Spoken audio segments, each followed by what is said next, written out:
Hello viewers, আসসালামু আলাইকুম। কেমন আছেন সবাই? আশা করি সবাই ভালো আছেন, আমিও ভালো আছি। তো আজকে আমি নিয়ে এলাম আপনাদের মাঝে নতুন আরেকটি রেসিপি। এই রেসিপিতে আজকে আমি তৈরি করে দেখাবো ইউনিক স্টাইলে পটেটো ওয়েজেস অথবা আলুর পাঁপড় বা চিপসও বলতে পারেন। বাচ্চারা এই ধরনের আলুর পাঁপড় কিন্তু খুবই পছন্দ করে। ওদের স্কুলের টিফিনে বা বার্থডে পার্টিতে এটা কিন্তু আপনি তৈরি করে সার্ভ করতে পারেন। দেখবেন সবাই খুব পছন্দ করবে। আর রেসিপি কেমন লেগেছে কমেন্ট করে অবশ্যই জানাবেন।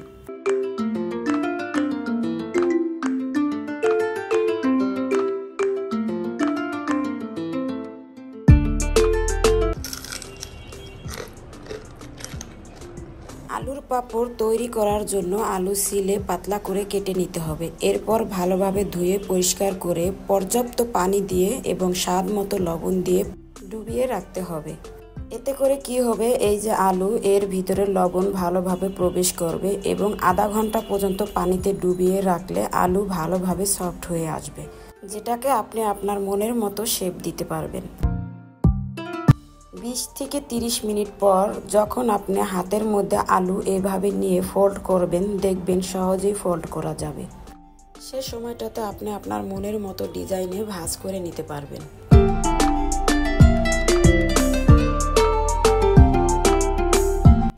এরপরে আলুর স্লাইসগুলো একটি কাঠির মাধ্যমে এভাবে গেঁথে নেবেন। আর এই কাঠিগুলো বড় বড় মুদি দোকান বা সুপার শপে পেয়ে যাবেন।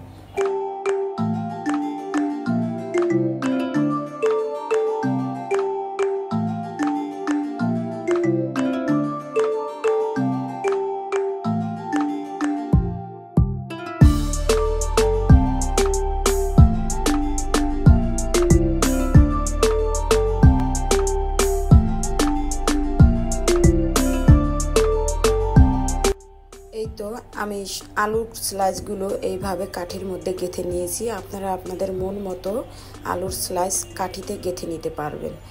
আর এভাবেই আমি সবগুলো আলুর স্লাইস কাঠিতে গেঁথে নেব।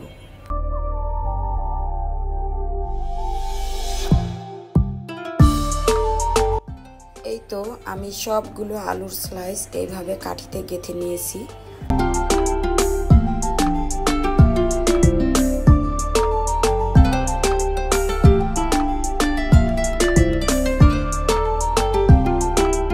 এখন ময়দার মিশ্রণ তৈরি করব। এর জন্য আমি এখানে 1 চামচ পরিমাণ ময়দা নিলাম। যে চামচ দিয়ে ময়দা নিয়েছি সেটার হাফ চামচ নিয়ে নিলাম কর্নফ্লাওয়ার। সাথে দিয়ে দিচ্ছি স্বাদ মতো লবণ। মরিচের গুঁড়া দিয়ে দিচ্ছি 1 চা চামচ, আর সাথে দিয়ে দিচ্ছি ধনিয়া পাতা কুচি পরিমাণ মতো। এরপর দিয়ে দিচ্ছি হাফ চামচ পরিমাণ রসুন বাটা, আর দিয়ে দিচ্ছি নরমাল পানি। এটা কিন্তু গরম পানি বা হালকা গরম পানি না, নরমাল কলের পানি আমি দিয়েছি।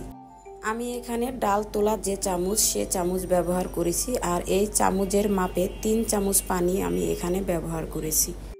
এই চামচ দিয়ে যেহেতু আমি আটা কর্নফ্লাওয়ার মেপে নিয়েছি, এজন্য এই চামচ দিয়েই আমি 3 চামচ পানি মেপে নিয়েছি।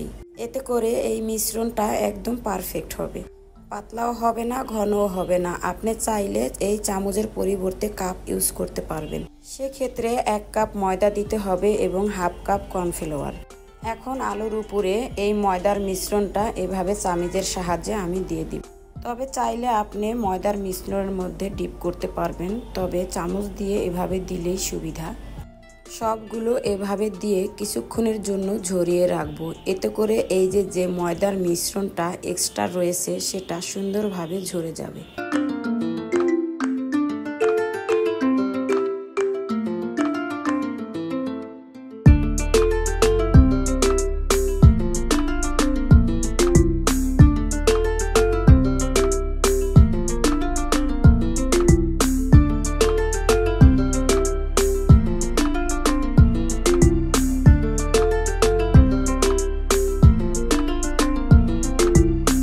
এরপর গরম তেলে এটাকে ছাড়তে হবে।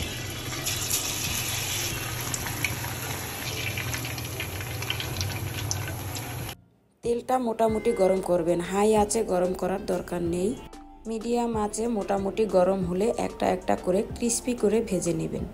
এটা ছাড়ার পর বেশ কিছুক্ষণ মিডিয়াম আঁচে রাখবেন, তারপর মিডিয়াম থেকে একটু কমে রাখবেন। কারণ প্রথমেই যদি চুলার তাপ কমানো থাকে এই যে ময়দার মিশ্রণটা এটা কিন্তু প্যানে গিয়ে বসে যাবে। তাই প্রথমেই এটাকে মিডিয়াম আঁচে ভাজতে হবে যেন প্যানের গায়ে ময়দার মিশ্রণটা লেগে না যায়। যখন আলুর গায়ে ময়দার মিশ্রণটা একটু শক্ত হয়ে আসবে তখন চুলার তাপ মিডিয়াম থেকে আর একটু কমে রাখবেন। এরপর আস্তে আস্তে এই আলুর চিপসটা ক্রিস্পি করে ভেজে নেবেন। তো রেসিপি একদম ডিফারেন্ট, খুব সহজ বানানো, চাইলে আপনারাও বাসায় ট্রাই করতে পারেন। বাচ্চাদের স্কুলের টিফিনেও দিতে পারবেন বা মেহমান আসলেও চট করে মেহমানদেরও ভেজে দিতে পারবেন। খুবই সহজ একটি রেসিপি, যে কেউ চাইলেই এই রেসিপিটি তৈরি করতে পারবেন। বাচ্চাদের স্কুলের টিফিনে দিতে পারবেন এবং বিকেলে নাস্তার সাথে খেতে পারবেন।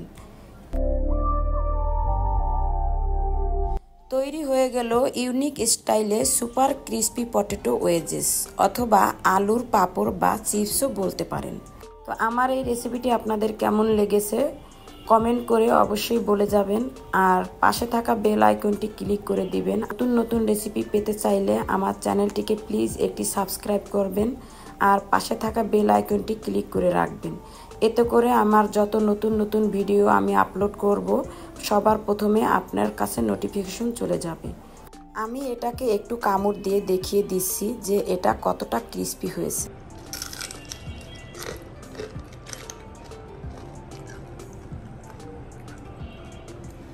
তো আজকে এই পর্যন্ত, আবারও ফিরে আসব নতুন কোনো রেসিপি নিয়ে। সেই পর্যন্ত সবাই ভালো থাকবেন, সুস্থ থাকবেন। আল্লাহ হাফেজ।